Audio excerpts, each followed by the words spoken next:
all about. Yeah. So this is very crucial. We're getting to the heart of it. And let's begin Dharmadhyan by Pujya Tarlaben Doshi.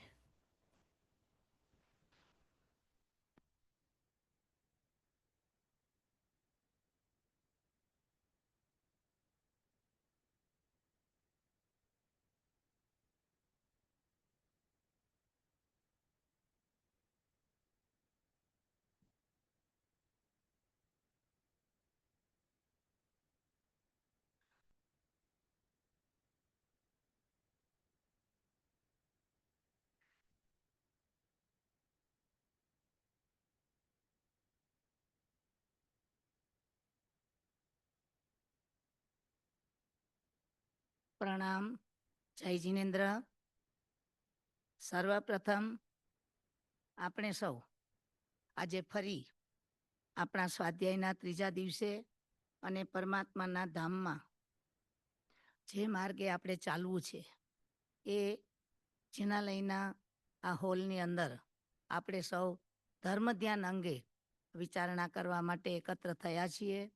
આ ધર્મ ધ્યાન જેવો ગહન અને આત્મા માટે એકમાત્ર આધાર સમો વિષય એ માત્ર 2 કે 3 દિવસમાં આપણે એને સંપૂર્ણ રીતે વર્ણવી શકીએ કે સમજી લઈએ એટલો એ સામાન્ય વિષય નથી. આપણે તો માત્ર 3 દિવસમાં જે વિચારવાનું છે એ એટલું વિચાર્યું કે જેમાં આપણે કઈ રીતે ધર્મ ધ્યાનના માર્ગે ચાલી શકીએ. તો આ ધર્મ ધ્યાનના માર્ગમાં આપણે સૌ આગળ વધી રહ્યા છીએ ત્યારે આજે આપણે ધર્મ ધ્યાન વિશે થોડો એવો ચિતાર કે જે આપણને આગામ શાસ્ત્રો વડે જાણવા મળ્યો છે એની પહેલાં સમરી એટલે કે ટૂંકમાં એની વિચારણા કરશું અને પછી એ જ ધર્મ ધ્યાન આપણે પ્રેક્ટિકલી રોજબરોજની જિંદગીમાં આ શાસ્ત્રના શબ્દો વડે નહીં પણ આપણી વ્યવહાર ભાષામાં કઈ રીતે ધર્મ ધ્યાન આદરવું એની વિચારણા કરશું. તો સર્વપ્રથમ આપણે સૌ ફરી એકવાર આ આર્ત ધ્યાન અને રૌદ્ર ધ્યાનના અનાદિ અનંત ભૂતકાળના કુસંસ્કારોથી સંસ્કારિત થઈને સતત ને સતત જે ધ્યાનમાં અનંત કાળ વ્યતીત કર્યો છે એ કાળમાં આપણે ક્યારેક પણ ધર્મ ધ્યાન વિશે થોડી ઝંખના કરી હશે એટલે વર્તમાનમાં મને ને તમને આ વિતરાગનું શાસન મળ્યું છે. એવા ધર્મ ધ્યાનના દાતા, શુક્લ ધ્યાનના પ્રણેતા અને અર્હંત રૂપે અને સિદ્ધ રૂપે આખાએ વિશ્વ ઉપર એમના આવા વાઇબ્રેશન કહો, વર્તમાનની ભાષામાં ગ્રેસ કહો કે ખરેખર તો એ શુક્લ ધ્યાનના જે વાતાવરણમાં મને ને તમને સ્થાન મળ્યું છે. કારણ કે આ શુક્લ ધ્યાનને આખા લોકમાં પ્રસારિત અને ભરેલો હોવા છતાં પણ જે જીવાત્માને ખબર જ નથી કે મને આ એક પણ સદવિચાર કે સદભાવ આવે છે તો એ કોના કારણે આવ્યો? કોઈને કોઈ જ્ઞાનીજનોએ જે સંસ્કારનું વાવેતર કર્યું હતું એને અનુરૂપ વાતાવરણ મળ્યું અને આપણામાં એ ભાવ અંકુરિત થયો છે. તો આવા ભાવને અંકુરિત કરવાના સત્પ્રયત્નમાંથી આપણે નિસ્સહી નિસ્સહી નિસ્સહી અનાદિ અનંત ભૂતકાળના આવા કદાગ્રહ, દુરાગ્રહ અને અજ્ઞાન ભર્યા આપણા વલણોમાંથી મુક્ત થવા માટે એક પ્રયત્ન પૂર્ણ થવાનો નથી. કેટલો પ્રયત્ન કરવો પડશે ભાઈ? જેટલો પ્રબળ આપણા ઉપર દુર્ધ્યાનનો પ્રભાવ છે એના કરતાં વધારે પ્રબળ આપણે શુભ ધ્યાનનો પ્રભાવ વધારવા માટે અનંત અનંત સિદ્ધ પરમાત્મા, 24 તીર્થંકર અને એવી અનંત 24ના સર્વ તીર્થંકરો, વર્તમાનમાં વિહરમાન એવા 20 તીર્થંકરો કે જેની ઉર્જાને ગ્રહણ કરવા માટે આપણે આપણા દુર્ભાવોથી ને દુર્ધ્યાનથી પાછા વળ્યા છીએ અને હવે આવસહી આવસહી આવસહી મારા આત્મામાં એકમાત્ર ધર્મ ધ્યાન જ એવું અવલંબન છે કે જેના વડે અનંત જીવો તર્યા છે, અનંત જીવો વર્તમાનમાં પ્રયત્ન કરી રહ્યા છે અને ભાવિમાં પણ અનંત જીવો આ પ્રયત્ન વડે આત્મ સ્વરૂપને પામી જશે. જો વર્તમાનમાં આપણે બધા આત્મ સ્વરૂપની, આત્મજ્ઞાનની, આત્મ પ્રતીતિની અનેક વાતો વિચારી રહ્યા છીએ, સાંભળી રહ્યા છીએ.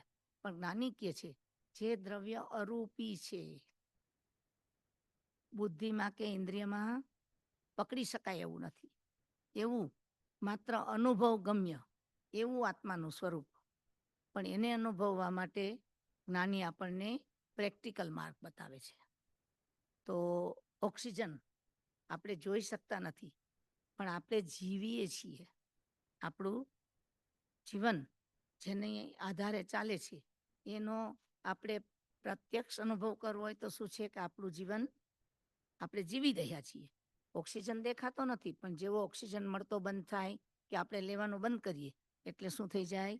દેહમાંથી ચેતના જતી રહે છે. એમ મારા ને તમારા આત્મામાં કોઈ પણ પ્રકારે થોડી પળને માટે કે થોડી ક્ષણને માટે પણ જો ચિત્ત સમાધિ મળતી હોય, આત્મ સ્વરૂપની નજીક જવાતું હોય, તેનું આપણને અવલંબન કાંઈ હોય તો કોણ છે? પરમપિતા પરમાત્મા આદિ પંચ પરમેષ્ઠીના પાવન જે આપણા તરફ આવી રહેલા શુક્લ ધ્યાનના જે પરમાણુ કહો, વાઇબ્રેશન્સ કહો, એવા આપણી પાસે આવી રહ્યા છે. એની અનુભૂતિ કરવા માટે આપણે પંચ પરમેષ્ઠીને સ્મરણમાં લાવીએ. આજ્ઞા ચક્રમાં એમનું અદ્ભુત એવું અરૂપી સ્વરૂપ આપણે અનુભવવાનો પ્રયત્ન કરીએ અને સાથે મળીને મન વચન કાયાના યોગ એકાગ્ર કરીને બોલીએ. ઓમ નમો હરિહંતાણમ, ઓમ નમો સીતાણમ, ઓમ નમો આયરિયાણમ, ઓમ નમો ઉવજાયાણમ,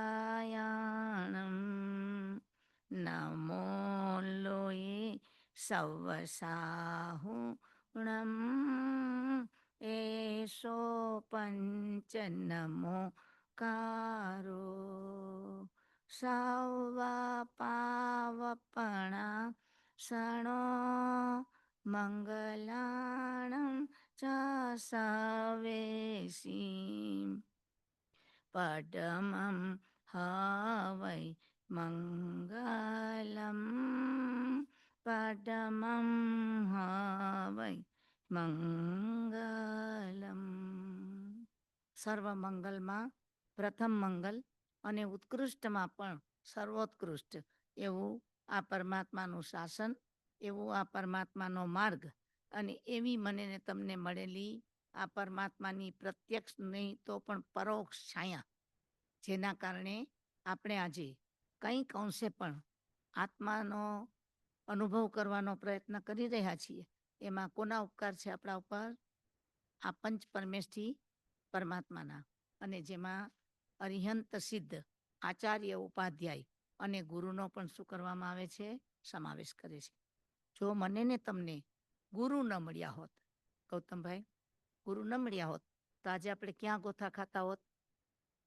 આ પાંચ મારાના કપરા કાળની અંદર, જ્યાં ખોવાઈ જવાની શક્યતા વધારે છે, એવા કાળમાં પણ મને ને તમને કોઈ આધાર સ્તંભ મળ્યો, મજબૂત એવો સહારો મળ્યો અને હાલક ડોલક વિચારોની નાવડીને એક ખેવૈયા સુકાની મળ્યા. એ છે આપણા સદગુરુ. એવા ગુરુવર્યોની કૃપા વડે આગમના અર્કસમા આ ધર્મ ધ્યાનના કાયોત્સર્ગ માટે આપણે પહેલે દિવસે વાત કરી હતી કે ધ્યાન શબ્દ જુદો છે, કાયોત્સર્ગ શબ્દ જુદો છે. જુઓ, કાયાનો ઉત્સર્ગ કરી અને પછી જે કરવાનું છે એ ધ્યાન છે. ધ્યાન એ કરાવવાની વસ્તુ નથી, કરવાની વસ્તુ છે. તો આપણે સૌ એના અવલંબનોની વિચારણા કરી રહ્યા છીએ. અને ગૌતમ સ્વામી ભગવાન મહાવીર સ્વામીને પૂછે છે અને જંબુ સ્વામી શ્રી સુધર્મા સ્વામીને પૂછે છે, શે કીતમ ધમ્મે જાણે. શું પૂછે છે? શે કીતમ ધમ્મે જાણે. એ પરમાત્મા ધર્મ ધ્યાન શું છે? ત્યારે ભગવાનનો ઉત્તર હતો, ધમ્મે જાણે ચૌવિહે.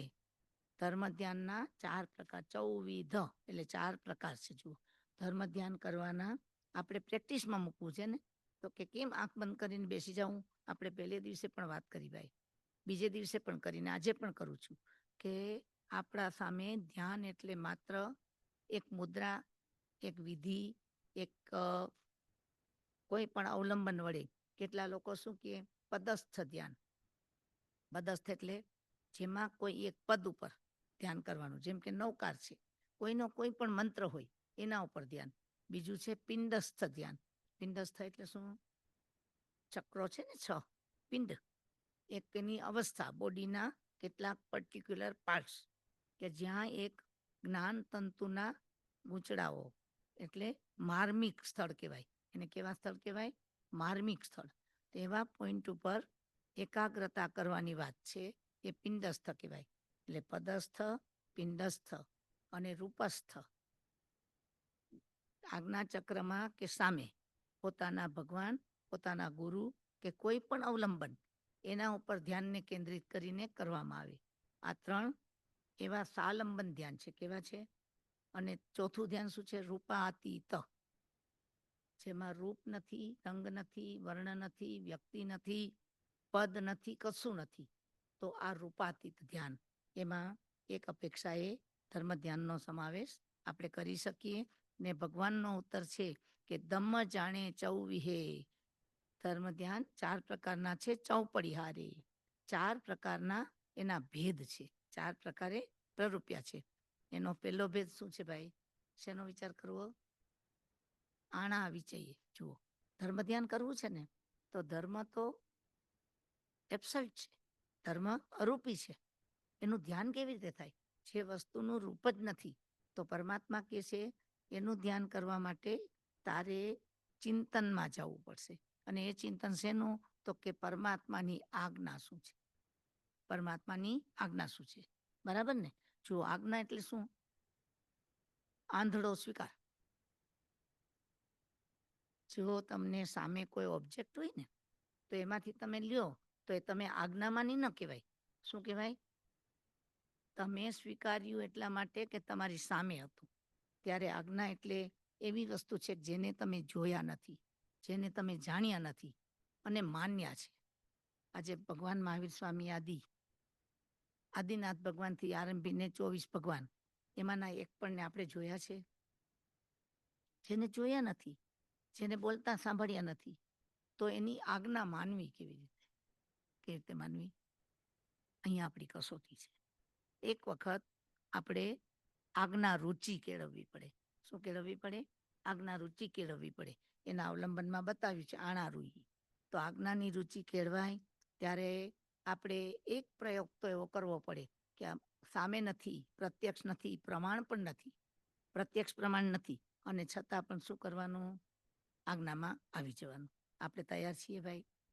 તો પરમાત્માની આજ્ઞા જો કહીએ તો પરમાત્માની આજ્ઞા શું છે ભાઈ? શું કીધું? આજ્ઞાનો વિચાર કરવો. હવે એના અવલંબન આપ્યા કે આજ્ઞાનો વિચાર કરવો હોય તો તારે એના પછીનું પગથિયું કયું ચડવું? તો કે આજ્ઞા હોવા છતાં આજ્ઞામાં તારી શ્રદ્ધા ન બેસે તો અપાયનો વિચાર કરજે.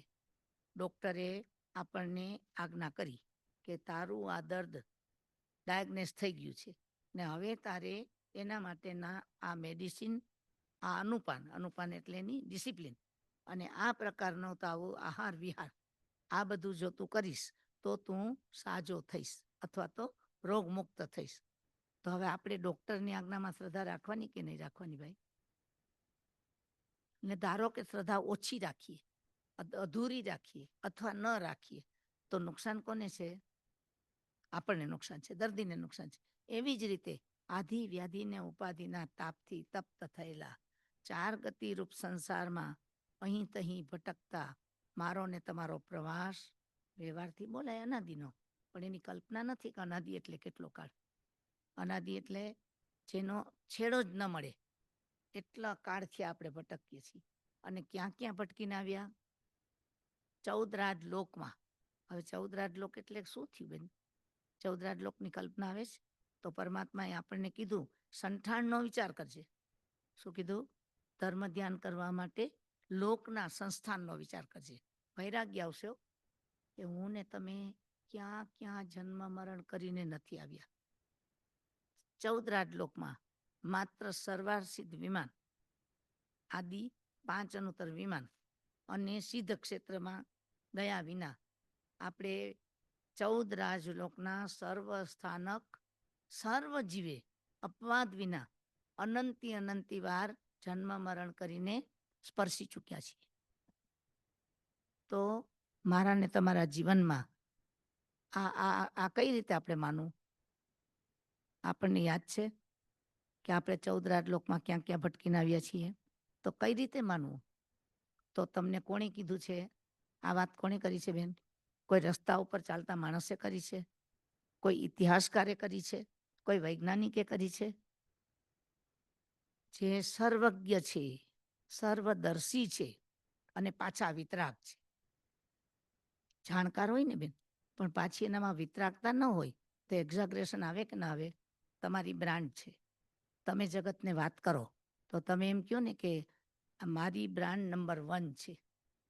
તેમાં તમારી બ્રાન્ડ નંબર 1 હોય એ અનિવાર્ય છે નથી.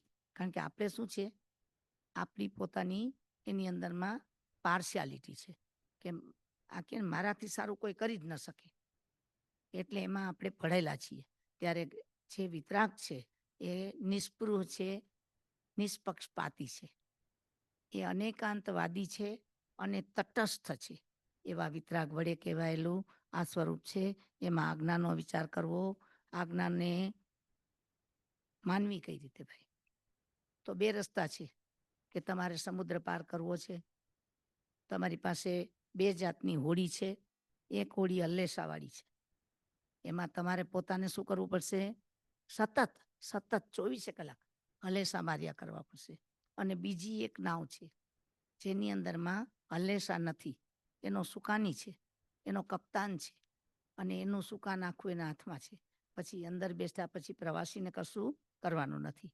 તો હવે બેમાંથી વધારે સેફ અને વધારે આસાન પ્રવાસ કયો થાય ભાઈ? તો આપણે શું કરવું છે? હજી પણ તર્કના, બુદ્ધિના, શંકાના, સંશયના હલેસા મારીને સત્ય પામવું છે કે એકવાર આજ્ઞામાં અર્પણ થઈને પરમાત્માના માર્ગમાં સ્વીકાર કરીને એ બોટમાં બેસી જવું છે? શું કરવું છે? છે આપણી પાસે એટલી શક્તિ કે આપણે આ બધા તત્વને પામી શકીએ? તો આપણે શેનો વિચાર કરવાનો? આજ્ઞાનો સ્વીકાર કરવાનો, આજ્ઞાનો વિચાર કરવાનો. તેમ પણ છતાં ન મન માને તો અપાયનો વિચાર. આવું મને કેમ સ્વીકારાતું નથી? આટલો આસાન રસ્તો છે. અનંત જીવો આ માર્ગે ચાલીને પાર થઈ ગયા છે. આવું કોણ કહે છે? મારા તમારા જેવાય નથી કીધું, જે પાર થઈ ગયા છે ને એણે કીધું છે. તો આમ છતાં પણ આવી વાત પણ આપણું મન ન કરે તો પછી શું કરવાનું ભાઈ? ધારો કે હું આ વાત નહીં માનું, મેં હલેસાવાળી નાવડી લીધી, મારે તો મારી રીતે રસ્તો કાપવો છે. હું કોઈ સુકાની ચલાવે, મન ફાવે એમ ચલાવે એવું નથી કરવું. તો એમાં કેટલો કષ્ટ પડશે. રસ્તામાં થાકી જઈએ તો શું થાય? નાવ છૂટી જાય. ઉપરથી આંધી આવે તો પણ શું થાય? નાવ તૂટી જાય. આવી રીતે છૂટી જાય, તૂટી જાય એવા તણખલા જેવા તુચ્છ સહારા એ આપણા બુદ્ધિના સહારા છે.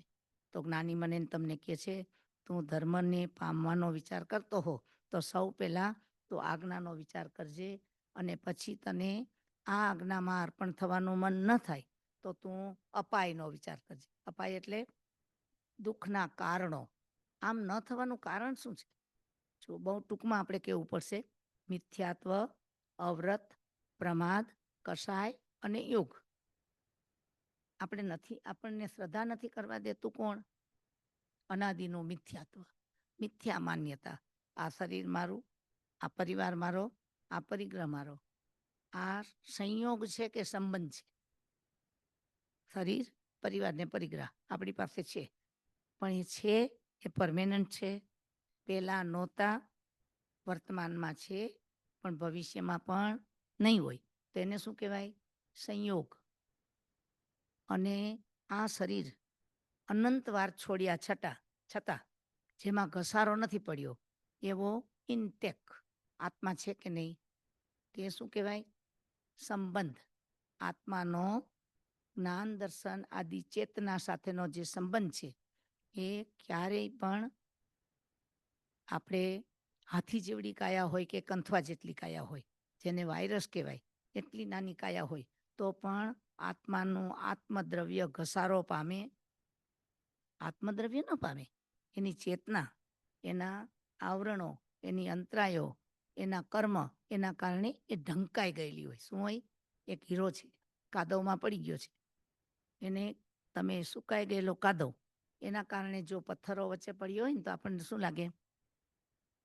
આ કાદવનો ટુકડો જ છે, પણ એની અંદર એક સોય જેટલો પણ ઘસરકો પડે તો શું દેખાઈ જાય? એનો રત્નનો ઉજાસ દેખાઈ જાય.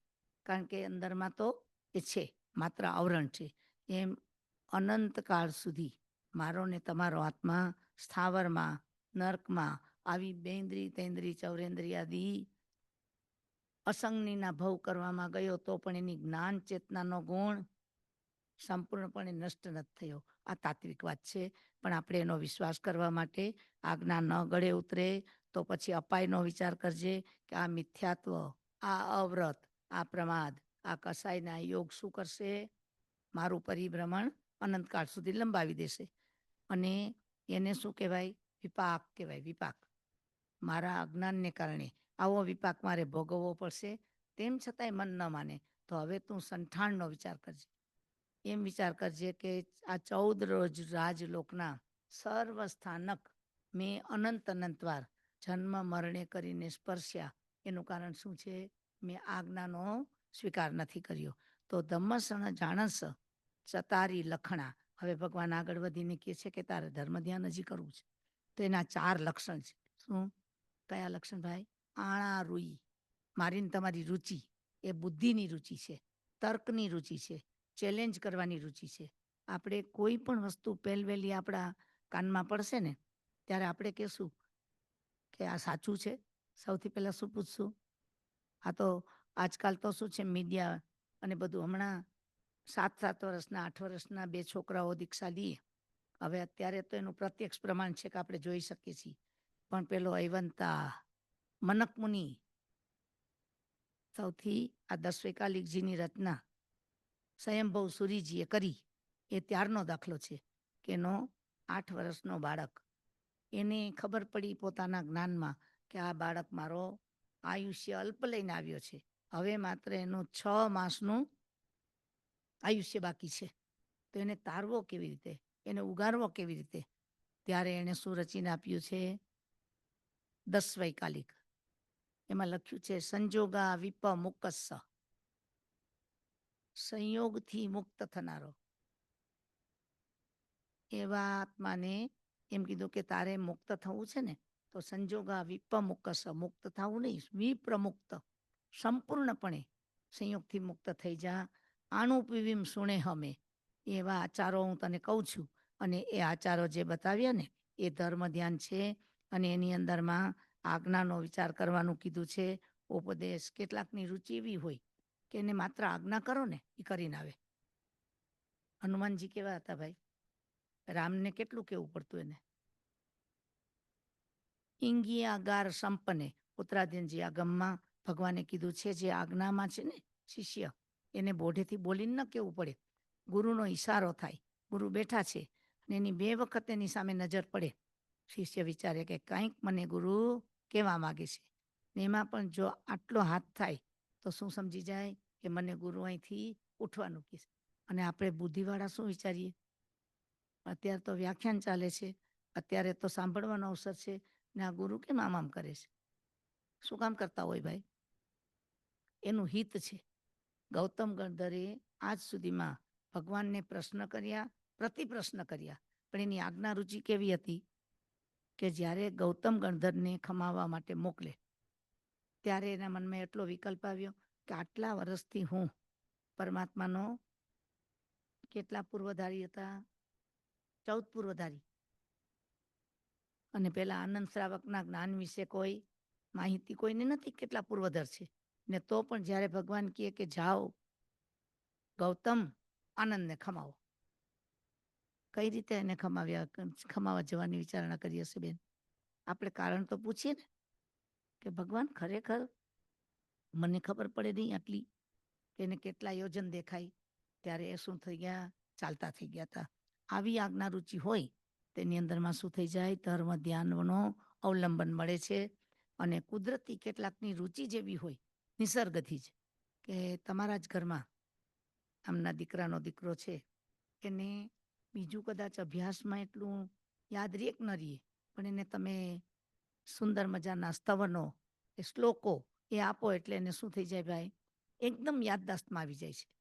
તો એ કઈ રુચિ કહેવાય નિસર્ગથી એની રુચિમાં વલણ એના તરફ છે. એ રીતે ઓ એ સુરી કેટલાક આત્માઓ એવા છે કે ભાઈ મને કાંઈ સમજાતું નથી તમે મને સમજાવો. મોટા ભાગના જીવો ઉપદેશ રુચિથી તર્યા છે. શેનાથી તર્યા છે? ઉપદેશ રુચિથી. આપણે આ કેળવવી પડશે કે નહીં કેળવવી પડે પણ આપણે તો શું છે સાંભળતા સાંભળતા પણ સ્વીકાર નથી કરતા ડિબેટ કરીએ છીએ. હજી તો એક વાક્ય કોઈ બોલે ને આવું તે હોતું હશે ભલે ને બેન વાતો કરે પણ આ પાંચમારામાં અહીં કાંઈ સાધુ સંતો એવા કોઈ તથારૂપના સાધુ છે નહીં. આવું ઘણા બોલે કે આજના સાધુ કેવા છે જુઓ શિથિલાચારી છે અથવા તો જેને આપણે તથારૂપના એટલે ભગવાન કેવા નથી. આપણે કેટલા સાધુને જોવા ગયા બેન કેટલાને જોવા ગયા? આ શું થયું આપણા જીવનની અંદર ઉપદેશ રુચિ જ નથી. નહીં તો ઘણી વખત તો જ્ઞાની એમ પણ કહે છે કે ગુરુ જે કરે છે એ જોવાનો તારો વિષય નથી. ગુરુ જે કહે છે એ કર. શું કરવાનું? ગુરુદેવ તો કરતા નથી તો ગુરુદેવ ન કરતા હોય એનું કારણ શું હોય? દ્રવ્ય ક્ષેત્ર કાળ અને ભાવ. એટલે ગુરુના ઉપદેશ માટે આપણે રુચિ કેળવશું તો જ આત્માની અંદર ધર્મ ધ્યાન તરફ આપણે ગતિ કરશું. આજ સુધીમાં તમે આજથી હિસ્ટ્રીમાં લખો ને ગૌતમભાઈ તો લખી લ્યો કે યુટ્યુબમાં લેક્ચરો સાંભળીને કેટલા વૈરાગ્યવાસિત થઈને દીક્ષિત બનશે અને ગુરુચરણમાં બેસીને એનો ઉપદેશ સાંભળતા સાંભળતા જો તહત પ્રમાણ ભગવાન ત્વમેવ સચ્ચમ જમ જીણે પવેયમ જો આટલું બોલે ને તો સંવસરણમાંથી સેંકડો જીવો ત્યાં ને ત્યાં સમકીતી થઈ ગયા હતા. સાંભળતા સાંભળતા શું લીધું હતું? સંકેત લીધું હતું અને એમાં જરા વધારે ઊંડી શ્રદ્ધા થઈ તો એ જ વખતે ઊભા થઈને કે પરમાત્મા મને શું કરાવો? શ્રાવક વ્રત પછી માગ્યો. પેલા ભગવાને સાધુ વ્રત ધરાવ્યા જેને નિસર્ગથી સ્વભાવથી ઉપદેશ રુચિ જાગી એવા ગૌતમ આદિ ગણધરો ત્યાં ને ત્યાં જે વખતે એને ઉપદેશ રૂચ્યો સમજાણો ત્યાં ત્યાં શું કીધું હવે ભગવાન મારે કશું વિચારવું નથી. તમે જે કહ્યું તે જ પ્રમાણ છે અને અત્યારે મને શું કરો? સંયમનું દાન કરો. અરે આપણે તો એક નાનું પચખાણ લેવું હોય ને ભાઈ તો પણ કે હવે આ જમાનામાં કોઈને બંધનમાં બાંધવાની જરૂર નથી. આ તો દ્રવ્ય પચખાણ છે. શું બોલે? દ્રવ્ય પચખાણ છે. વિચારો જ્ઞાનીએ આપ્યા, મહાવીરે આપ્યા, ગૌતમ ગણધરે ઝીલ્યા, ચંદનબાળાએ ઝીલ્યા એ બધા દ્રવ્ય પચખાણ હોય? અરે દ્રવ્ય પચખાણની પણ જરૂર છે. ક્યારેક તમે વિચાર કરજો કે આજે તમને વિચાર આવ્યો શ્વેતા કે કાલે મારે ઉપવાસ કરવો છે. વિચાર આવ્યો, પચખાણ નથી લીધા અને કાલે આપણો દીકરો નવી વહુને લઈને આવ્યો અને સવારે કે મમ્મી હું એક જ દિવસ રોકાવાનો છું ને આપણે બધાએ ઘણું કામ બહાર કરવાનું છે. આજે આપણે ઘરે કાંઈ કુકિંગ કે કશું કરવાનું નથી. તારે મારી સાથે બહાર નીકળી જવાનું છે. એટલે હવે તારું મન શું કહેશે? આજનો દિવસ જ આવ્યો છે, કામ અનિવાર્ય છે, છૂટકો જ નથી. પછી મનમાં વિચારે પણ મારે તો ઉપવાસ કરવો હતો ને. એટલે તું કદાચ તારા દીકરાને કે બેટા આજ તો મારે ઉપવાસ કરવાનો વિચાર હતો તો કે મમ્મી પચખાણ નથી લીધા ને? ના પચખાણ નથી લીધા, પતી ગયું. જુઓ એ જ જગાએ પચખાણ લઈ લીધા હોત તો શું થાત? મન તો એ પાછા એમ કહો કે એ તો અંદરથી તો મન ડામાડોલ થઈ ગયું હોય પણ જ્ઞાની કહે છે ગાયને જો દોરી બાંધી દીધી ગળામાં, દોરડું બાંધી દીધું ને ખીલે બાંધી દીધી તો ગાય જઈને કેટલી લાંબી જશે? કેટલી લાંબે જાય? દોરડા જેટલી. પણ ગાયને દોરડું ન બાંધ્યું હોત તો ક્યાં ખોવાઈ જાત. એમ મારો ને તમારું મન પણ જ્ઞાની કહે છે આજ્ઞા રુચિ કર, પ્રત્યાખ્યાનની શ્રદ્ધા કર. ભગવાન આપે એ પ્રત્યાખ્યાન આજે પરંપરાથી આજ સુધી ચાલુ છે ને તો હવે કેટલા બધા બુદ્ધિવાદીઓ શું કરે છે? પચખાણનો મન મક્કમ છે તો પચખાણની જરૂર નથી. પાંચમારાના અને છદ્મસ્થ અજ્ઞાની એવા આપણા જીવનો મનનો ભરોસો કરાય. સવાર સુધી ઉપવાસ કરવાનો ભાવ હતો, દીકરો આવ્યા અને પચખાણનો ભાવ ઓગળી ગયો. તો જ્ઞાની મને ને તમને કે છે ઉપદેશ રુચિ કેળવવાની ને એમાં અર્પણ થવાનું અને સુપ્ત રૂઈ. આધાર ગોત, અવલંબન ગોત, તને ક્યાંથી મળશે? સૂત્રમાંથી મળશે. ધમ્મસણ જાણસ ચતારી આલંબણા. પછી પરમાત્માએ આપણને 4 અવલંબન બતાવ્યા છે અને 4 અવલંબનમાં શું કહ્યું છે? વાયણા, ઉછણા, પર્યટણા, અણુપેહાને ધમ્મકહા. જુઓ, આમાં માનો છો તમે? વાચના, જ્ઞાન શેમાંથી મળશે? જિજ્ઞાસા જાગશે. તમારી સામે, મારી સામે વર્તમાનમાં પ્રત્યક્ષ જ્ઞાની નથી, તો આપણે શું કરવું પડશે? વાંચન. અને વાંચન કોનું? એ નિર્દોષ નરનું કથન માનો તેહ જેણે અનુભવ્યું. કૃપાળુદેવ કહે છે ને બેન, એ નિર્દોષ નર એટલે કોણ? વિતરાગ. વિતરાગ સિવાય લોકમાં કોઈ, વિતરાગ સિવાય ત્રીજો કોઈ, બીજો કોઈ કે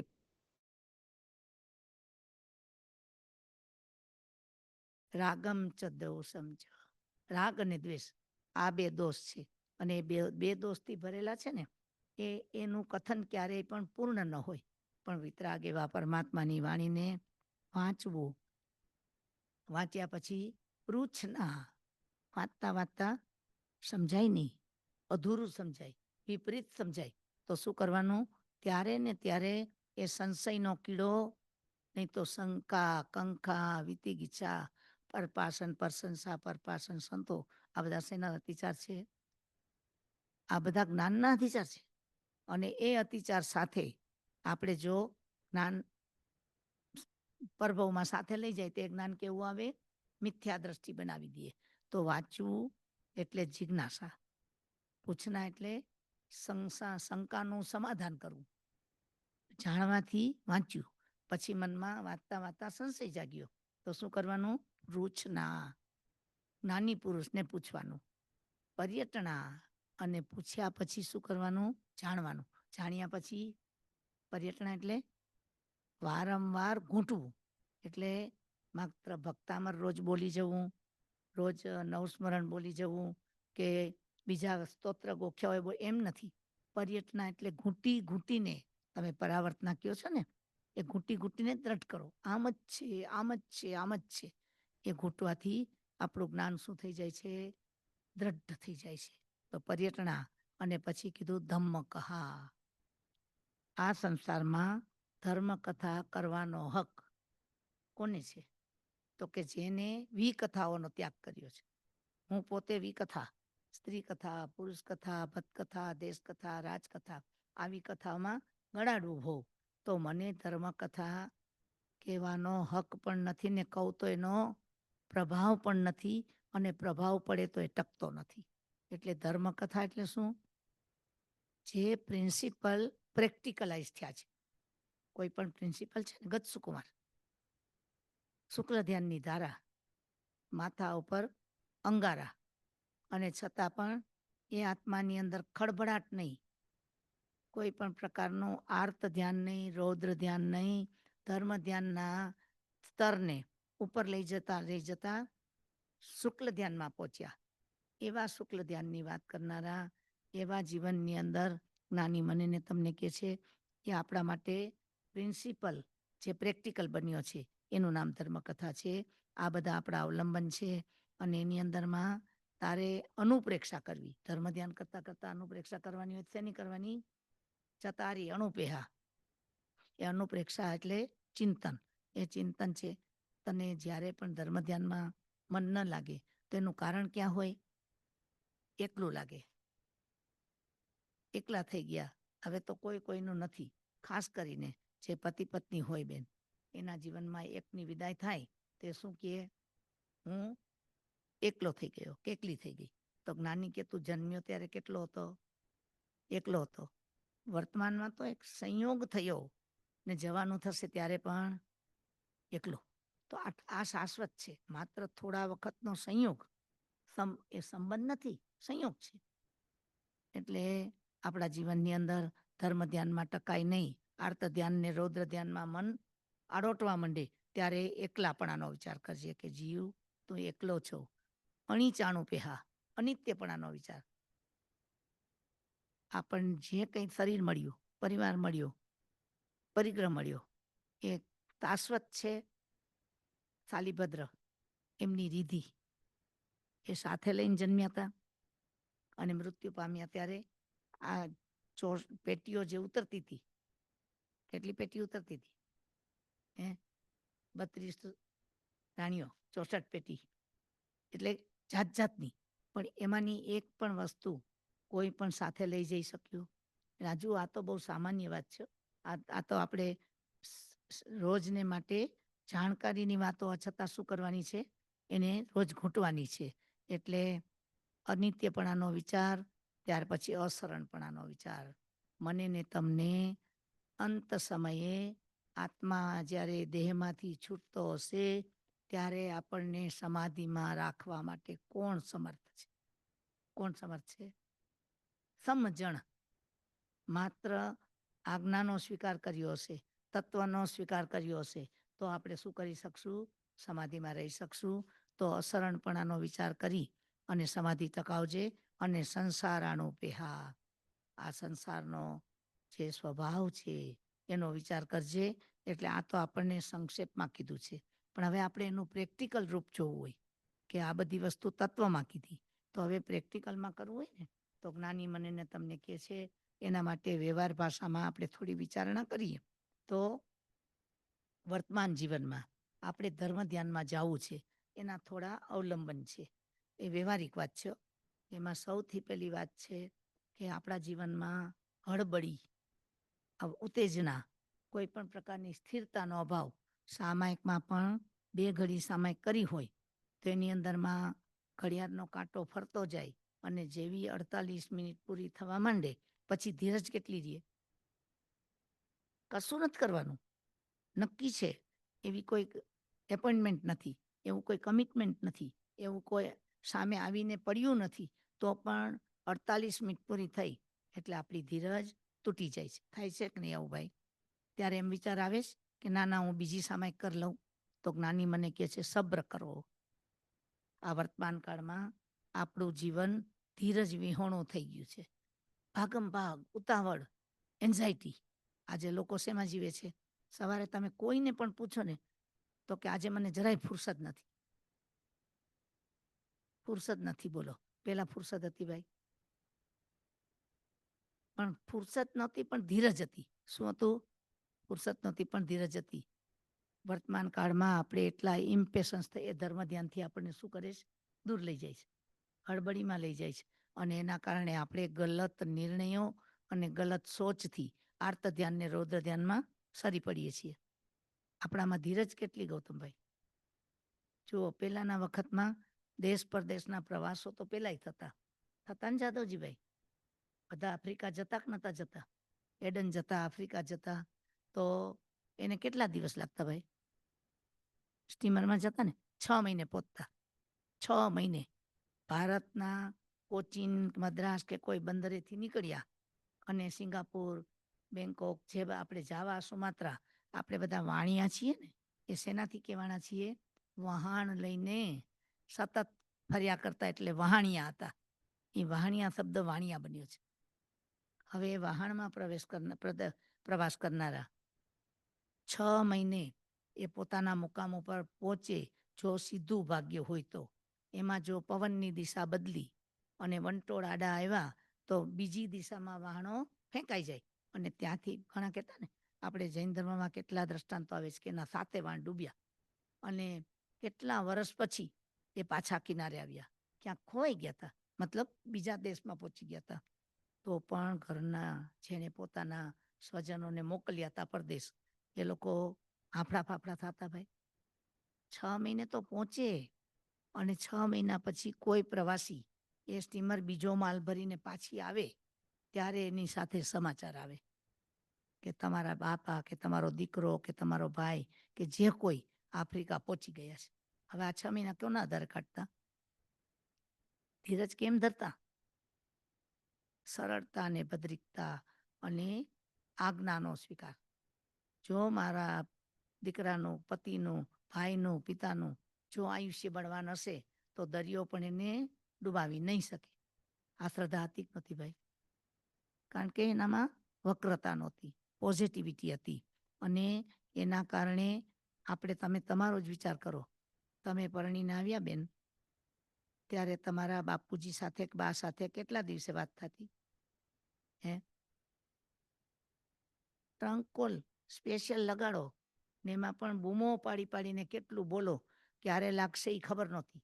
2-3 કલાક એ લોકો ફોન ઉપર બેઠા રહેતા અને તમે હલો બોલો તો એને ન સંભળાય, એ હલો બોલે એમાં પાછી મિનિટો ગણાતી જાય ને ચાર્જ કેટલા હાઈ હતા. તો ખાલી બધા ગોખી રાખ્યું હોય કે શું શું પૂછવું છે. બધા 4 જણા વાત કરે ને તો 4ને એમ કહી દે શું છે, કેમ છો નહીં પૂછતા, નહીં તો હમણાં 4 મિનિટ પૂરી થઈ જશે.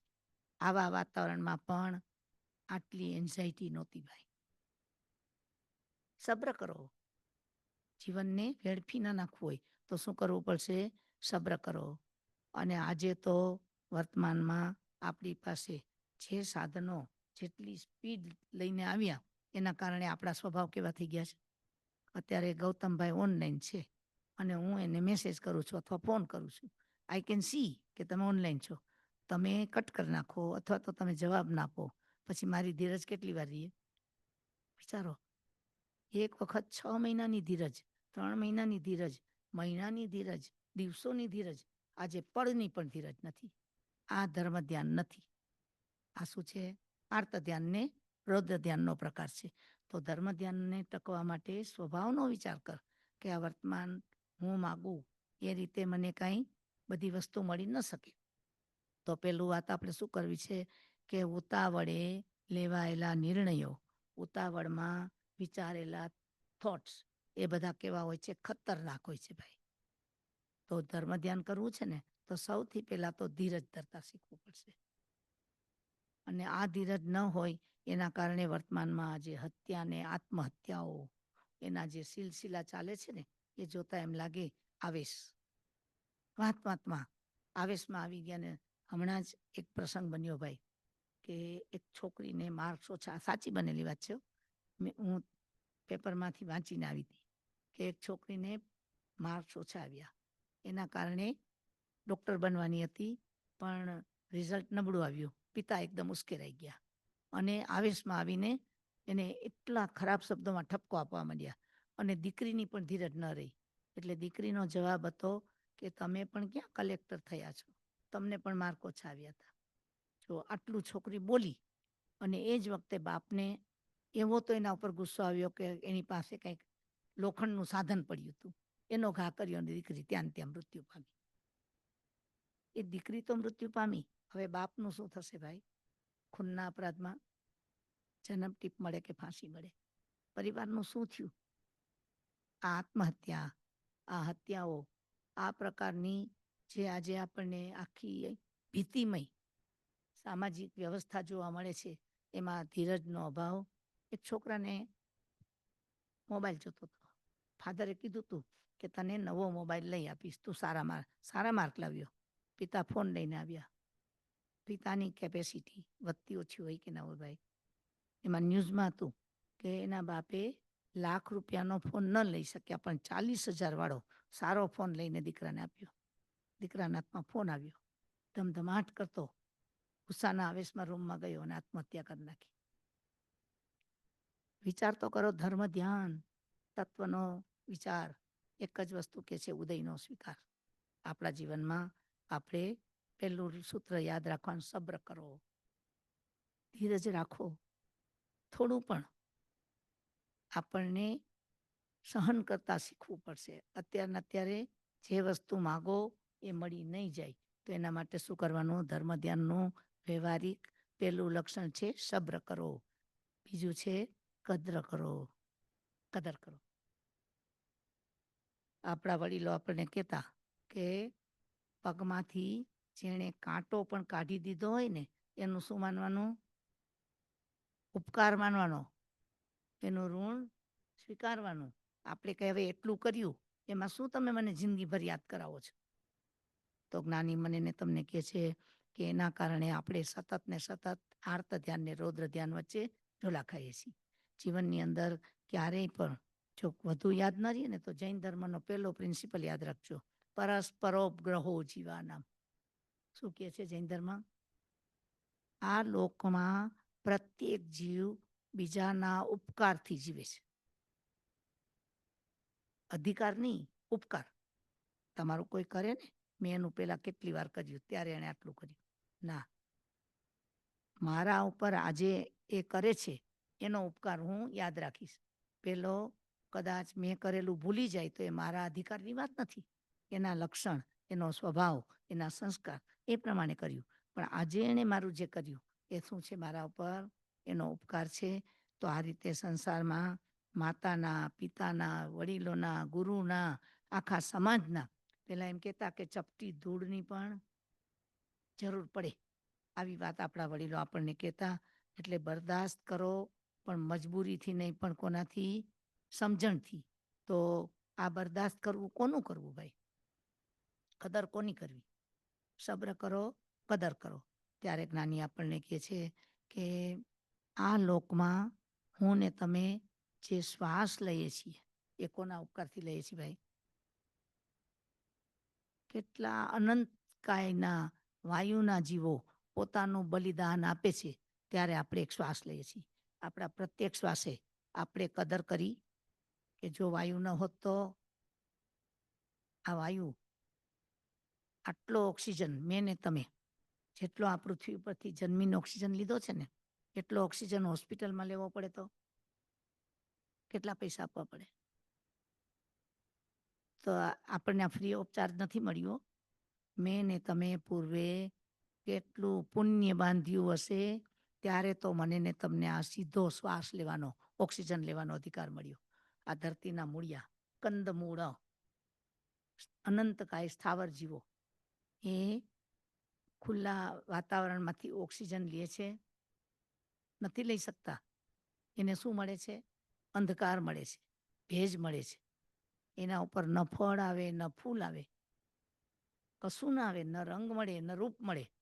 એ જન્મે જમીનમાં, જીવે જમીનમાં ને મરે જમીનમાં. જો મનુષ્યનો ભાવ છે ને એ એક સીડની કલ્પના કરો.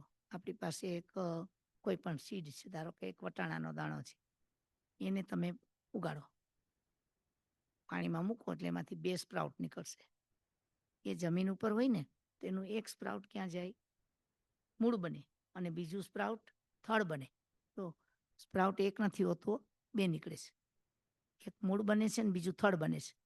જે મૂળ બને છે એ નીચે ઉતરતું જાય, ઊંડું ઊંડું જાય, અને અંધકાર, ભેજ, આખું જીવન એમાં ગાળે. અને જે ઉપર જાય એને થડ બને, એને ડાળીઓ આવે, ફળ આવે, ફૂલ આવે, પ્રકાશ મળે, વર્ણ, ગંધ, રસ, સ્પર્શ મળે.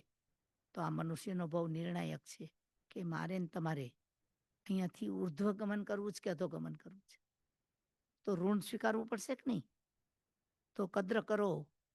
આપણો સ્વભાવ, એનો બદલો મેં ઘણીવાર વાળી આપ્યો છે. એની એ વાત યાદ ન કરાવો.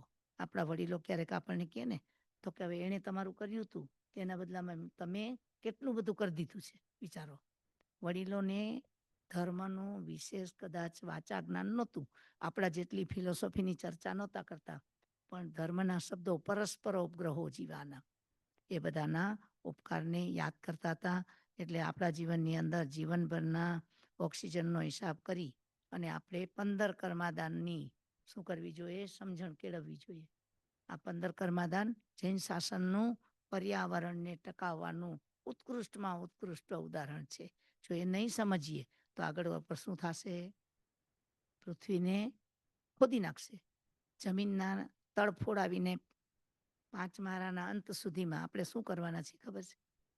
જમીનમાંથી કોલસો, જેટલું પણ ઓઇલ, જેટલી ધાતુ, આ બધું ખોદી કાઢશું. અને પરિણામે છઠ્ઠા આરામાં બાદર અગ્નિનો તણખલું નહીં મળે. એક સ્પાર્ક નહીં હોય. 5 માળાનો છેડો આવશે ને પકાવવા માટે અગ્નિ જોશે. તો છઠ્ઠા આરાના જીવ શું કરશે? માછલા, માત્ર માછલા, કારણ કે માછલા માત્ર માછલા ખાય છે. કોના આધારે મોટું માછલું ના ખાય, એનાથી નાનું હોય ને એના એક જ જાતની પ્રજાતિ એ માછલા, અને ઘૂંટીભર પાણી એવી નદીમાં એ મચ્છ અને કચ્છ આવા જીવો હશે, એને મનુષ્યો પકાવીને ખાશે. કેવી રીતે પકાવશે ભાઈ? એની પાસે માઇક્રોવેવ હશે. વિચારજો, હું ને તમે કેવું પ્રદૂષણ ફેલાવીએ છીએ. આજે આપણી આળસ, આપણી સાતાશીડિયાપણાની વૃત્તિ, આપણું અજ્ઞાન જે રીતે ઉર્જાનો નાશ કરે છે, એના કારણે 5 માળાના અંતમાં એક પોરમાં 4 પોરમાં આ બધું ખતમ કરશે. નાની કે છે તે 5 માળાને પૂરો કર્યા પહેલા તું પૂરો કરી નાખવાનો છો.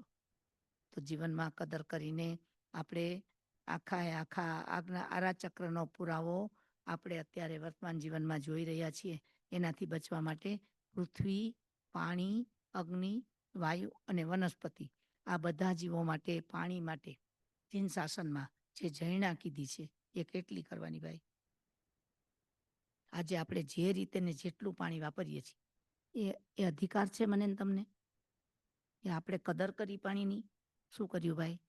એવું મેં સાંભળ્યું છે ભાઈ કે ભાવિ વિશ્વયુદ્ધ પાણી માટે થવાનું છે. આજે સૌ પોતપોતાની સરહદમાં પાણીને બાંધી દેશે. વહેતી આખી જે એન્વાયરમેન્ટલ વ્યવસ્થા છે એનો નાશ કરી અને પાણીનો દુરુપયોગ જો કરશે તો એકબીજા દેશમાંથી માત્ર પાણી લાવવા માટે મહાયુદ્ધ થશે.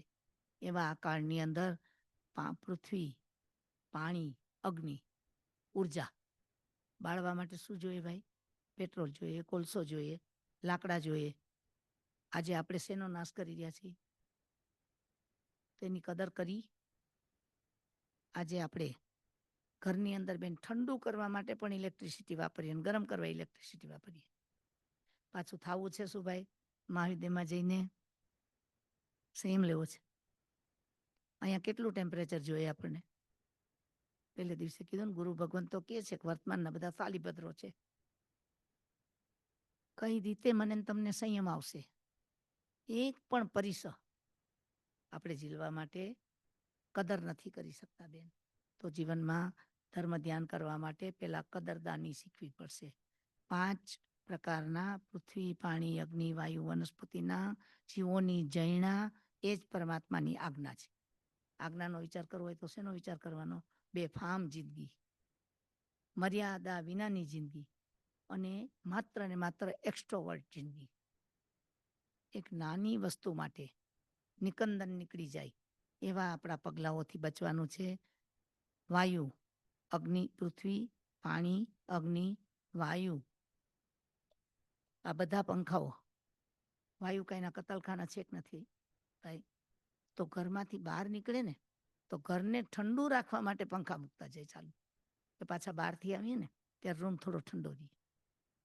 પણ આનું દેણું કોણ ચૂકવશે? આટલા વાયુના જીવ આપણે લેશું તો પછી ઓક્સિજન વિના માછલીઓ કેમ મરે છે? માછલીને પકડે એ મરી જાય છે કેવી રીતે? શેના વિના મરે છે? ઓક્સિજન વિના. કોણે અંતરાય પાડી? આ માછલીને તડપીને તરફડીને પ્રાણ કેમ કાઢવા પડે? કારણ કે વાયુ કાંઈનો શું કર્યો? દ્રોહ કર્યો. આપણે જો આજે કોરોના આવ્યું ને બેન, ત્યારે બધાને ઓક્સિજનનું લેકિંગ થઈ જતું હતું અને એમ કહેતા હતા કામનામ લાંબુ ચાલ્યું તો બધાને ઓક્સિજન પૂરો નહીં પડાય. તો આ જગતમાંથી આપણે શું કરવાનું છે? કદર કરતા શીખવું પડશે. નકારાત્મકતા, નેગેટિવિટી, નિષ્ફળતા, આ બધી વસ્તુઓ આપણને હતાશા તરફ ન લઈ જાય અને સાયકોસોમેટિક રોગના શિકાર જો આપણે ન બનવું હોય તો શું કરવું પડશે? કદર કરો. પંચપરમેશ્વરીની આજ્ઞા પ્રમાણે આપણે જો આ ધીરજથી આગળ વધવાને બદલે રાતોરાત કરોડપતિ થવાની ભાવના કરનારા જીવાત્માઓ આજે શું કરી રહ્યા છે? ગમે તેટલું નુકસાન સંસારનું થઈ જાય પણ પોતાના જીવનમાં એનો સ્વીકાર નથી કરતા. ત્રીજું સૂત્ર છે ધર્મ ધ્યાનનું, બરદાસ્ત કરો. શું કરો?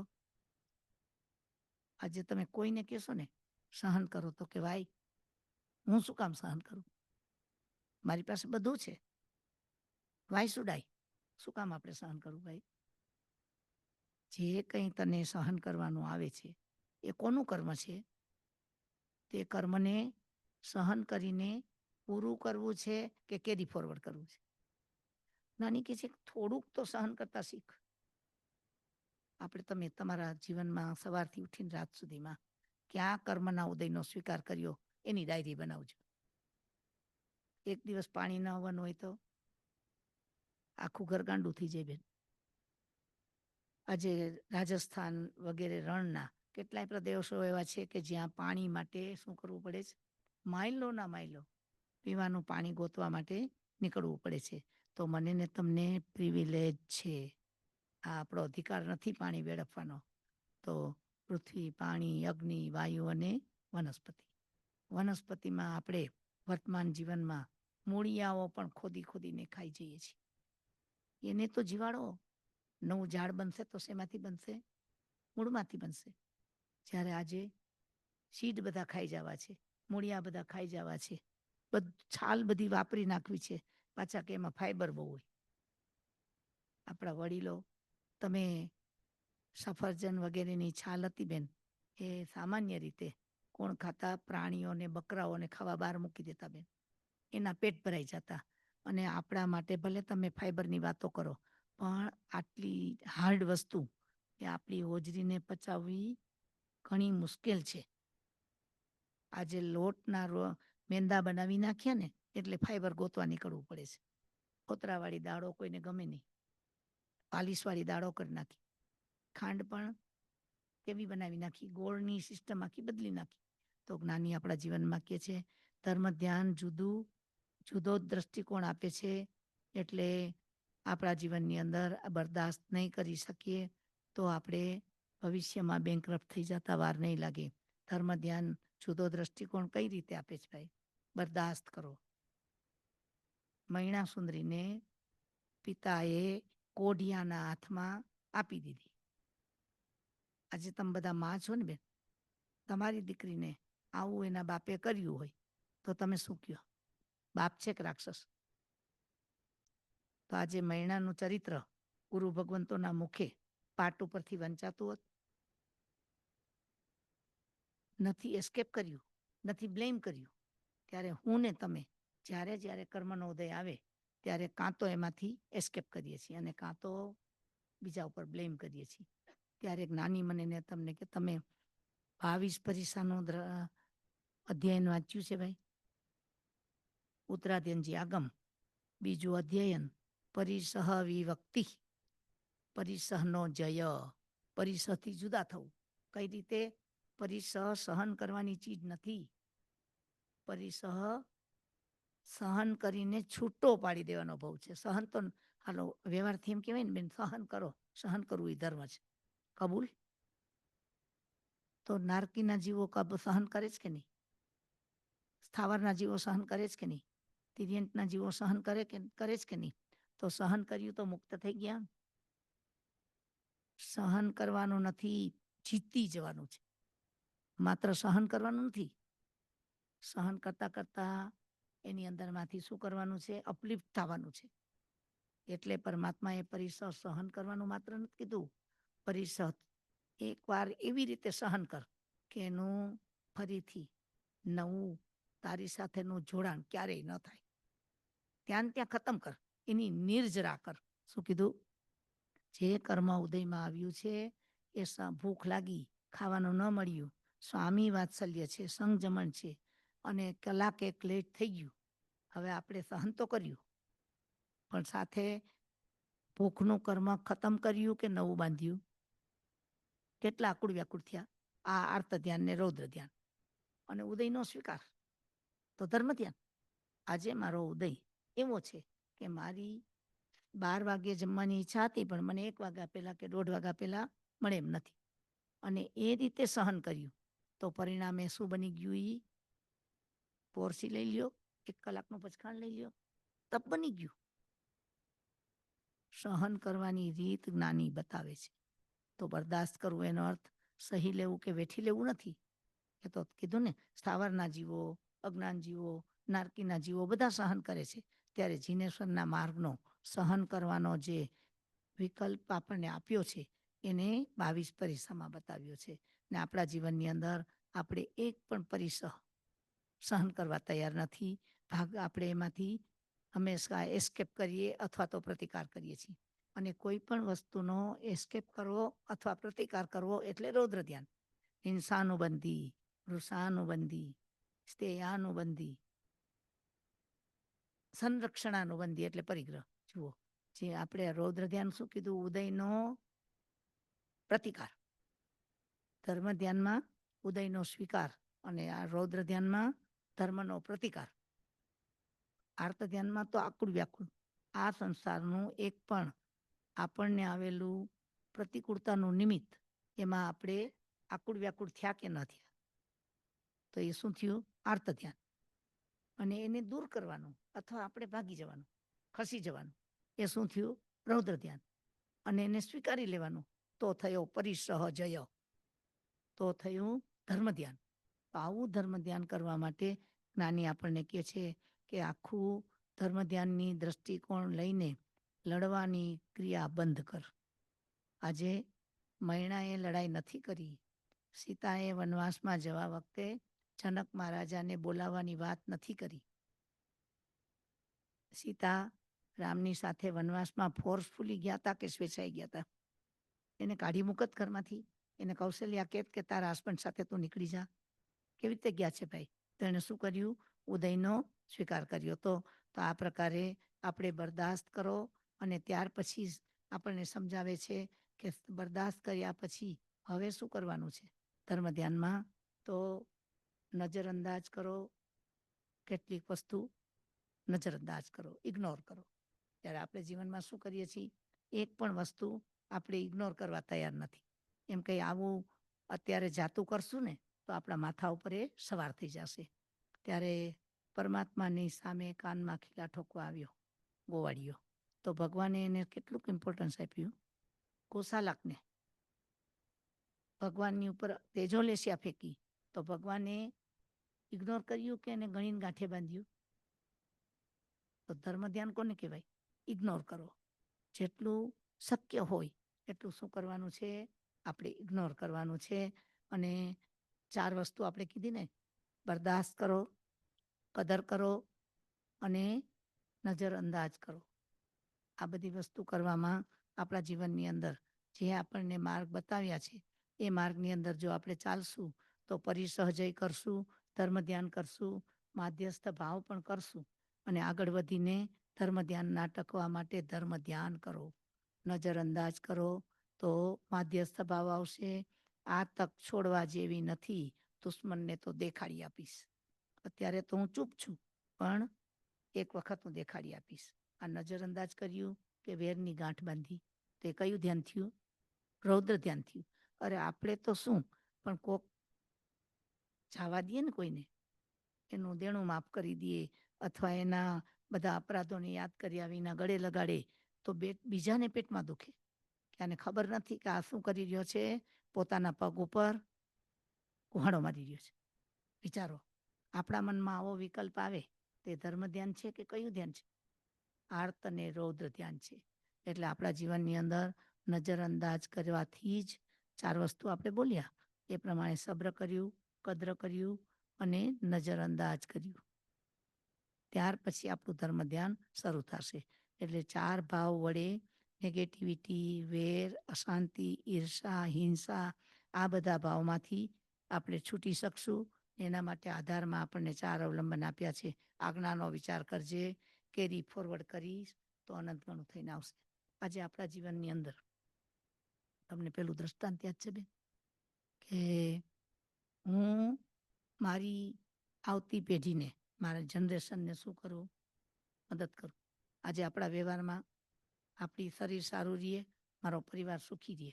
પરિવારને સુખી કરવાનો ઠેકો મેં કે તમે લીધો જ બેન. આપણે એના ભાગ્ય વિધાતા. આપણા સંતાનને પોતાનું ભાગ્ય હોય કે ના હોય? ત્યારે આપણે શું માની બેઠા છીએ? હું નહીં કરું તો કોણ કરશે? આ આપણું શું છે? અજ્ઞાન છે. અને એના કારણે થતી ક્રિયા એ મોહજનિત, અજ્ઞાનજનિત હોવાને કારણે એ આર્ત ધ્યાનને રૌદ્ર ધ્યાનની ક્રિયા બને છે. પેલા શેઠને પોતાના સંતાનનું 3 પેઢીનું કરવું હતું. દ્રષ્ટાંત તમને યાદ ન હોય તો ફરીથી એકવાર, મને બહુ અંદર ચૂભી ગયું છે. એટલે હું તમને ટૂંકમાં કહી દઉં છું, આપણો સમય થતો જાય છે, પણ હું તમને 5 મિનિટમાં પૂરું કરું છું કે આપણે બીજાને માટે કર્તા બની જઈએ છીએ, બીજાના ભાગ્ય વિધાતા બની જઈએ છીએ. એ અજ્ઞાન છે અને એના કારણે આપણો મોહ વધતો જાય અને મોહાંધ થયેલા આપણે પછી જે પણ ટાઈમે આપણું જે કર્તવ્ય છે એ ચૂકીને આપણે મોહને વળગી રહ્યા છીએ ભાઈ. આપણે તમે છોકરાઓને જન્મ આપ્યો, ઉછેર્યા, સારી રીતે ભણાવ્યા, એમને લગ્ન આદિ કરીને એ પોતાના કામ ધંધે લાગી ગયા. પછી તમારી જવાબદારી કેટલી? તો પછી બધી નાનીઓ અને દાદીઓ શું કહેશે? આપણા છોકરાઓ માટે આપણી થોડીક જવાબદારી તો ખરી ને બેન? ઈશાબેન, કેટલી જવાબદારી? એના છોકરા આપણે મોટા કરી દેવાના એમ. ઘરમાં હો સમાધાનથી, સહયોગથી, સહકારથી તમે એને હેલ્પ કરો. It's a different issue. પણ આપણો ગાંડો રાગ, આપણો મોહ આપણને અંદર ડૂબાવી દેશે. એક માખી, બડખાની માખી, એ બડખા ઉપર બેસે ને અંદર ચોંટી જાય, ઉડવા જાય તો પણ ઉડી ન શકે. અને એક સાકર ઉપર બેઠેલી માખી, સાકરને ખાય પણ ખરી અને જરાક પણ ભય લાગ્યો તો શું થાય? તો જ્ઞાની કે છે ધર્મ ધ્યાન કરનારો આ સંસારમાંથી સાકરની માખીની જેમ જ્યાં સુધી જરૂર છે ત્યાં સુધી અવલંબન આપે અને અવલંબન લે. પણ જેવું એ બંને કાર્ય પૂરા થાય એટલે શું થાય? ઉડી જાય. તો ગુરુ સમજાવે કે શ્રાવકજી, હવે બહુ થયું. તમારું, તમારા છોકરાનું, બધાનું તમે સિક્યોર કર્યું છે. હજી ગુરુદેવેની એક પેઢીનું કરી દો. ત્રીજી પેઢીનું કરવું છે ને ભાઈ? ગુરુદેવ કહે છે કાળનો ભરોસો નથી શ્રાવકજી. તો કે ના ગુરુદેવ, 1-2 વર્ષનો ચાન્સ આપો, પછી તો આમ પણ હું સાવ રિટાયર થઈ જઈશ. જુઓ, રિટાયર થાય ને તો પાછા કે મેં અહીં નવો શબ્દ, અમે સેમાઈ રિટાયરમેન્ટ લીધું છે. સેમાઈ રિટાયરમેન્ટ એટલે શું? ઘરે બેઠા બેઠા સ્ટોકમાં કરીએ છીએ. ઓફિસને જતા નથી, નોકરી કરતા નથી, પણ ઘરમાં બેઠા બેઠા બિઝનેસ કરીએ છીએ. ઠીક છે, એની ઈચ્છાની વાત. પણ ગુરુએ કીધું ને એ જ રાત્રે શ્રાવકજીને હાર્ટ એટેક આવી ગયા. મનમાં શું ભાવના? મારા દીકરાને મદદરૂપ થાવ. હવે જો કર્મ સત્તા કેરી ફોરવર્ડ કરે કે ન કરે, આ કોમ્પ્યુટર બહુ ડેલિકેટ છે, બહુ એક્ટિવ છે અને બહુ ટચી છે. આપણા મનમાં વિકલ્પ આવ્યો ને, કર્મ સત્તાએ નોંધી લીધું, તથાસ્તુ. કર્મ સત્તા માત્ર તથાસ્તુ કહેશે. આપણે શું માગવું? આર્ત ધ્યાન થઈને માગવું જ, રૌદ્ર ધ્યાની થઈને માગવું જ, કે ધર્મ ધ્યાની થઈને માગવું જ? તથાસ્તુ, મારા દીકરાને મદદ કરો. હવે એને મદદ કરવાની ભાવના હતી, કર્મ સત્તાએ તથાસ્તુ કરી દીધો. અને પૈસો ભેગો કરવામાં અન્યાય અનીતિ પણ કર્યા હતા. ખોટા તોલા, ખોટા માપ, સ્ટાન્ડર્ડ. આજે કંઈ જોખવાના તોલા ત્રાજવા નથી, પણ આપણે સ્ટાન્ડર્ડ એસ્ટાબ્લિશ કરીએ. લેવાના ભાવ, દેવાના ભાવ, એ બધાના સ્ટાન્ડર્ડ કોણે એસ્ટાબ્લિશ કર્યા ભાઈ? એમાં એક્સપ્લોટેશન હોઈ શકે કે ના હોઈ શકે? અંતરાત્મા કહેતો હોય ટેક્સ કેટલા ટકા, જેટલો ટેક્સ વધુ બચાવે એવો કન્સલ્ટન્ટ આપણને બહુ ગમે. બધો ટેક્સ ભરાવે તો એ કન્સલ્ટન્ટ આપણને ના જોઈએ. આપણે જાણીએ છીએ. તો અહીંયા તથાસ્તુ થયું ને, શેઠ મૃત્યુ પામ્યા. મદદ કરવી હતી દીકરાને અને આયુષ્યનો બંધ પડ્યો તો તિર્યંજ ગતિ.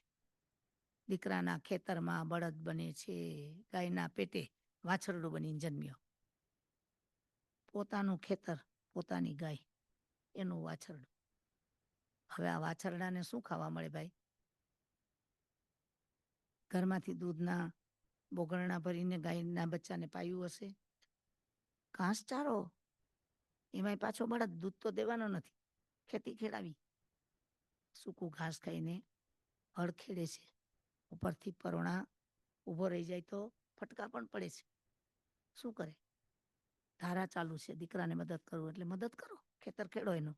પોતે માલિક, દીકરાનો ખેતરનો હિસ્સો ખેડી રહ્યો છે. એક દિવસ સાપે ડંખ માર્યો, ત્યાંમાં બળદ તરફડીને મર્યો. પણ ધ્યાન કયું ચાલતું હતું? આર્ત અને રૌદ્ર. પેલા આર્ત ધ્યાન હતું, મદદ કરવાનું. હવે તો સાપનો ડંખ લાગ્યો એટલે આવેશ પણ આવ્યો અને ત્યાંથી મરીને કૂતરાનો જન્મ થયો. પણ હજી પેલી લિંક નહોતી તૂટી, ધર્મ ધ્યાન નહોતું થયું, સદગુરુ નહોતા મળ્યા.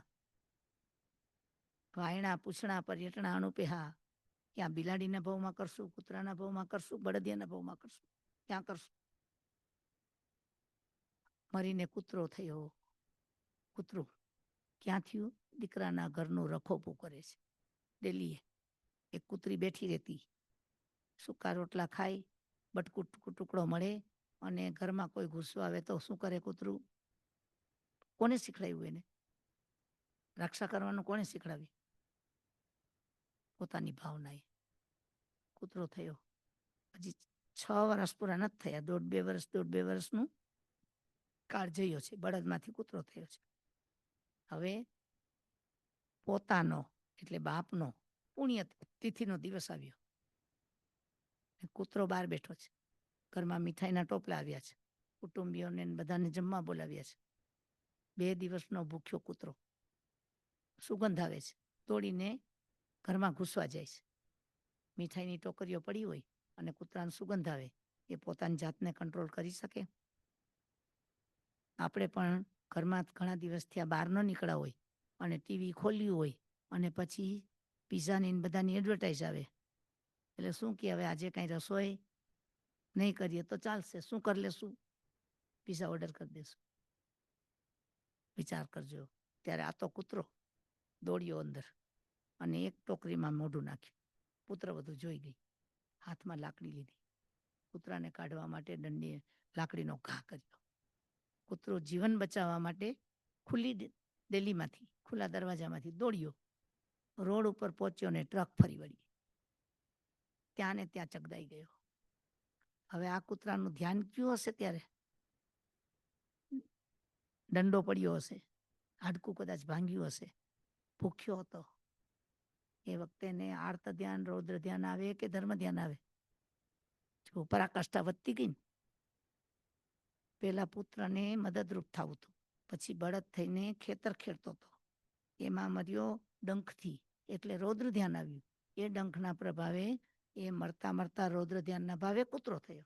હવે કૂતરો ચગદાયો અને પારાવાર પીડામાં આવે. ધ્યાનની પરાકાષ્ઠા કેવી આવે? રૌદ્ર ધ્યાનની સીમા વધી ગઈ, મરીને સાપ થયો. ક્યાં થયો? બેકયાર્ડમાં. પોતે ધંધાટ્યું, મારા દીકરાને મળે. કોઈને અત્યારથી કેવું નથી, નહીં તો વેડફી નાખશે. પણ હવે બીજું કોઈ લઈ ન જાય એના માટે સાપ ત્યાં રાફડો બનાવીને જઈએ છે. ગુરુ પધાર્યા. ક્યાં ગુરુ? જેણે શ્રાવકને કીધું હતું કે શ્રાવકજી હવે ધર્મ ધ્યાન કરો, હવે આ બધા વ્યવહારિક કામો, આરંભ સમારંભના કામો, બિઝનેસ વગેરેના કામો સંપેટવા માંડો. આ બીજી પેઢીનું કર્યું, ત્રીજી પેઢીનું કરી દો. મમતાની લાડ એને કેટલા ભાવ સુધી એની સાથે જોડ્યું કે હવે પાછળ બેઠો છે. અને ગુરુ પધાર્યા. પુત્ર વધુઓ આમ સંસ્કારી છે, ધર્મના સંસ્કારવાળી, ગુરુ ભગવંતને આરોરાવવા માટે ઊભી છે. અને ગુરુ ભગવંતની નજર પાછળ યાર્ડ તરફ જાય છે. એક સાપ બેઠો છે. એકદમ ગુરુ તો જ્ઞાની હતા, ધ્યાનમાં આવ્યું, અરે આ તો આ ઘરનો માલિક આ સાપ બનીને બેઠો છે. કરુણાની ધારા, અંદરથી કરુણા જાગે છે. પેલો સાપ પણ થોડાક પુણ્ય લઈને આવ્યો હતો. ક્યારેક સારું વિચારણાના ભાવમાં સારું કર્મ બંધાયું તો કે આ ગુરુ મળ્યા, અને એ વખતે એને જાતિ સ્મરણ જ્ઞાન થાય છે. અને યાદ આવે છે કે અરે હું ક્યાં તો એક જ છલાંગ મારું અને હું ક્યાંનો ક્યાં ઉર્ધ્વગમન કરું. પણ એવું તો ભૂલ્યો કે આજે હવે હું સાપમાંથી મરીને ક્યાં જઈશ? માણસમાંથી બળદ, બળદમાંથી કૂતરો, કૂતરામાંથી સાપ, હવે ક્યાં જઈશ? સામાન્ય રીતે સાપની ગતિ શું થાય? નર્ક ગતિ. કારણ કે પંચેન્દ્રિય વધ કરે, જીવનભર દેડકા વગેરે ખાય, જેને ડંખ મારે એ મરી જાય. તો મહદ અંશે આવા જીવોની ગતિ નર્કમાં થાય. એને વેદના થવા માંડી, એમાંથી ધારા બદલી. આર્ત ધ્યાનમાં, રૌદ્ર ધ્યાનમાં ડોકા કાઢતું ને ઝૂલતું મન ધર્મ ધ્યાન તરફ વળ્યું. પરમાત્માએ એક તક આપો, હવે હું ભાન નહીં બોલું. ધર્મ ધ્યાનના ભાવમાં પ્રાયશ્ચિત કર્યું. પ્રાયશ્ચિત કરતા કરતા ત્યાં સંથારો કર્યો. સંઘની પંચેન્દ્રિય હતો ને, અને શું કર્યું? મનુષ્ય ભવનું આયુષ્ય બાંધ્યું. હવે આ ધર્મ ધ્યાનની ધારામાં સમાધિ મરણ, પંડિત મરણ, મનુષ્ય જેવું ભલે ન હોય પણ સંઘની પંચેન્દ્રિયને પણ સમાધિ ભાવ આવી શકે છે. એટલે ફરીથી એ મનુષ્ય ભાવ લેશે. આર્ત ધ્યાન, રૌદ્ર ધ્યાનના ભાવોમાંથી નિવૃત્ત થઈને ધર્મ ધ્યાનમાં જઈને શુક્લ ધ્યાનની ધારામાં જવા માટેનો પુરુષાર્થ ઉપાડશે તો એ આત્મા પણ કલ્યાણ કરશે. આવા પરમાત્માના ભાવોને આપણે વિચારીને સમજીને જીવનમાં યથાશક્તિ પણ અવધારણ કરીને જો આપણે ધર્મ ધ્યાનમય જીવન વિતાવશું તો આપણું કલ્યાણ થશે. આવી પરમાત્માની વાણીને સમજતા કે સમજાવતા હિન વાણીથી ઓછું અધિક વિપરીત કંઈ કહેવાયું હોય તો અર્યંત અનંત કેવડી ભગવંત ગુરુદેવો આત્માની સાક્ષીએ, આપ સૌની સાક્ષીએ તત્સમ ઈચ્છામી. આપણે સર્વમંગલ કરશું પેલા ભાઈ. સર્વમંગલ માંગલ્યમ સર્વકલ્યાણ કારણમ પ્રધાનમ સર્વધર્માણામ ચૈનમ જયતિ શાસનમ. બોલો ભગવાન મહાવીર સ્વામી કી જય. તારી મોટું મંગલિક. શ્રી ગુરુદેવની આજ્ઞાથી શ્રી શ્રી ચતારી મંગલમ અર્યંતા મંગલમ સીધા મંગલમ સાહુ મંગલમ કેવલી પનતો ધમ્મો મંગલમ ચતારી લઘુતમા અર્યંતા લઘુતમા સિદ્ધા લઘુતમા સાહુ લઘુતમા કેવલી પનતો ધમ્મો લઘુતમો ચતારી શરણમ પવજ્જામી અર્યંતે શરણમ પવજ્જામી સિદ્ધે શરણમ પવજ્જામી સાહુ શરણમ પવજ્જામી કેવલી પનતમ ધમ્મમ શરણમ પવજ્જામી. એ ચાર શરણ, ચાર મંગલ, ચાર ઉત્તમ કરે જે ભવસાગરમાં ન ડૂબે તે સકલ કર્મનો આણે અંત મોક્ષ તણા સુખ લહે અનંત. ભાવદરી ને જે ગુણ ગાય તે જીવ તરીને મોક્ષે જાય. સંસાર માહી શરણાચાર ઓર શરણ નહીં કોઈ. જે નર નારી આદરે અક્ષય અવિચલ પદ હોય. અંગૂઠે અમૃત વસે લાભથી તણા ભંડાર. શ્રી ગુરુ ગૌતમ સમરિયે મનવાંછિત ફલદાતાર.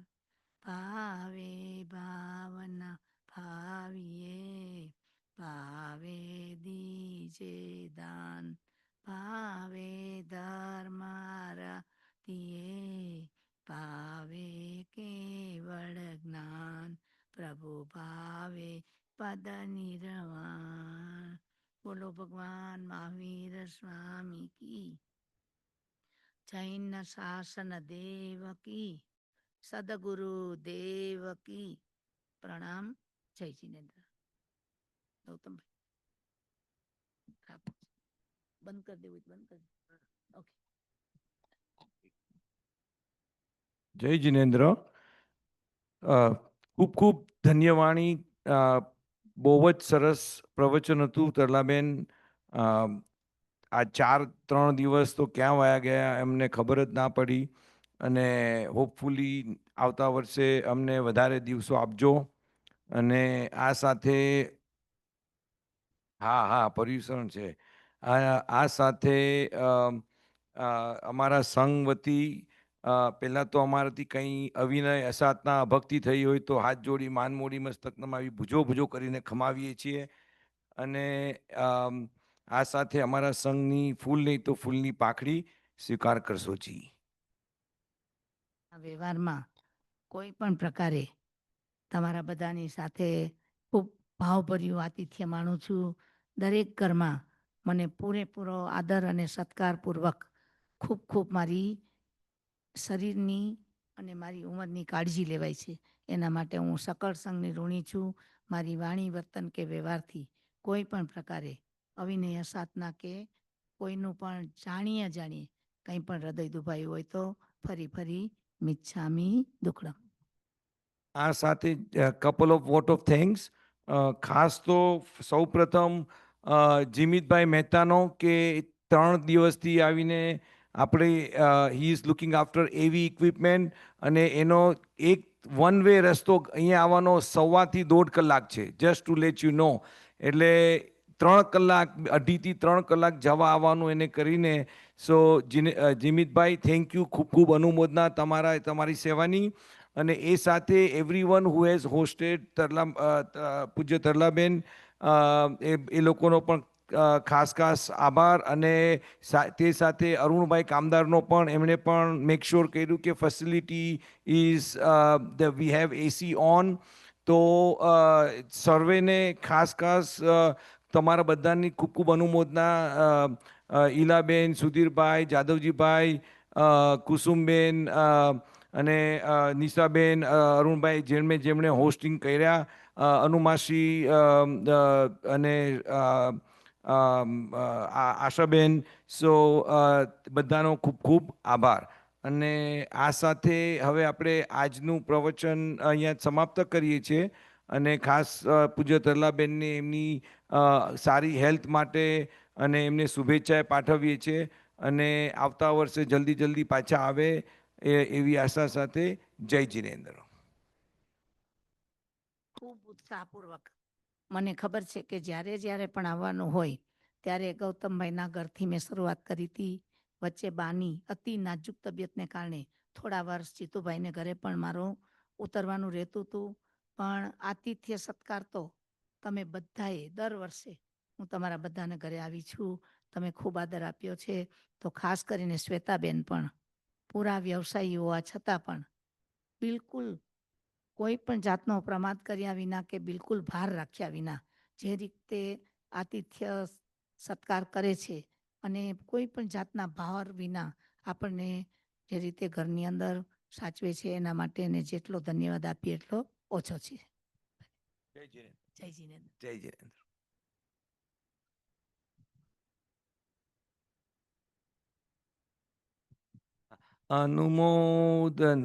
અનુમોદના વારંવાર. અનુમોદના વારંવાર. આ સાથે એક મેસેજ આપવાનું ભૂલી ગયા.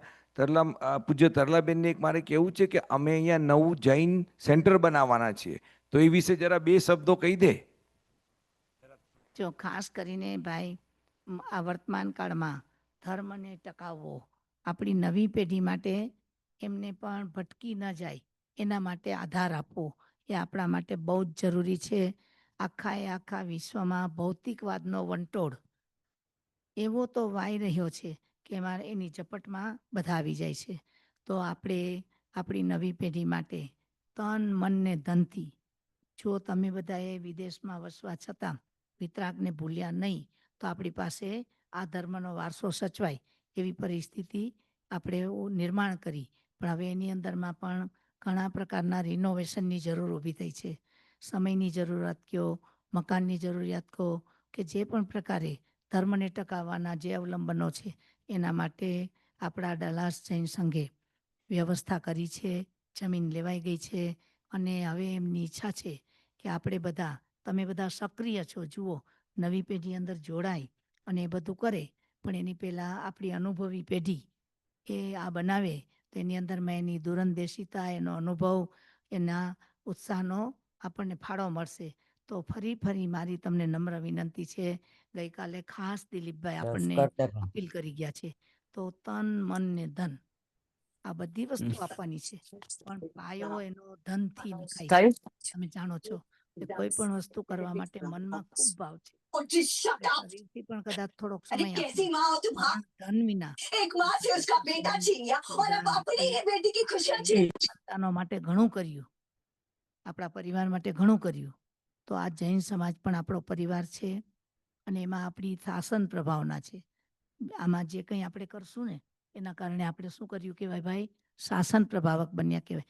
એક વિનંતી છે, સ્થાનકવાસી, દેરાવાસી, દિગંબર, તેરાપંથી, આ કોઈ જાતના ભેદભાવ વિના જીન શાસનનો આપણને એક છત્ર મળે. જીન બિંબ અને જીન વચન આપણે ત્યાં શેની જરૂર છે?